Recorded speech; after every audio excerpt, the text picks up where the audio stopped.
Software ఇంజనీర్లను తీసుకుందాం. So వీళ్ళ life style ఎట్లుంటుంది అని అంటే లేదన్నా 20 గంటలు కూర్చుంటున్నారు వాళ్ళు. 20 గంటలు ఎందుకు పని చేయాలి ప్రతిరోజు?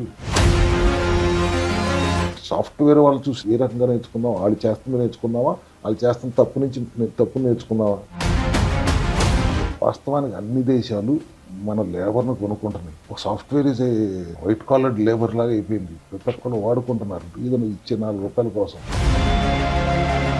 మిల్లెట్ మదర్స్, మిల్లెట్ ఫాదర్స్ అని చెప్పేసి పేర్లు పెట్టేసి ఆ మిల్లెట్ దోశలే వేస్తున్నారు, మిల్లెట్ ఇడ్లీలే పెడుతున్నారు, మిల్లెట్ భోజనాలు, బిర్యానీలు, ఎవ్రీథింగ్ విత్ మిల్లెట్.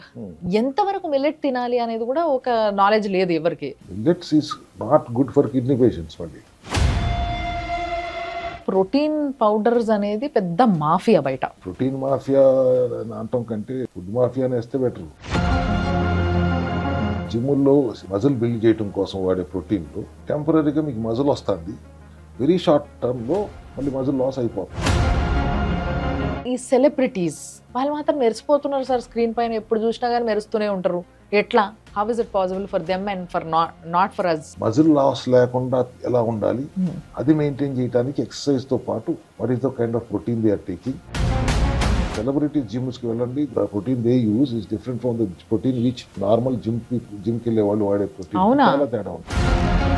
బ్రేక్ఫాస్ట్ అనేది చాలా ఇంపార్టెంట్ అని కొంతమంది చెప్తా ఉంటారు. రాత్రి 2 3 దాకా మీరు పడుకోకుండా పోనీ ఇంట్లోనే ఉండి కూడా ఆ ల్యాప్టాప్లు, ఆ సెల్ ఫోన్లు వీటిలోనే ఉంటూ మీరు 12 నుండి 1 గంట పడుకుని మళ్ళీ పొద్దున్న లేచి మళ్ళీ బ్రేక్ఫాస్ట్ అంటే అసలు ఆఫీస్లో ఇట్ట నొక్కితే నోటుకు వెళ్ళిపోతున్నాయి కదా.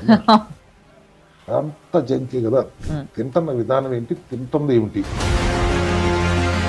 శరీరాన్ని సిట్రిక్ స్టేట్లో ఉంచండి, ఆక్సిజనేటెడ్ అట్మాస్ఫియర్ లోపల ఉంచండి. 90% మంది అట్లా ఉండట్లేదే. మనకి ఎక్స్పైరీ డేట్ తెలియదు, రైట్?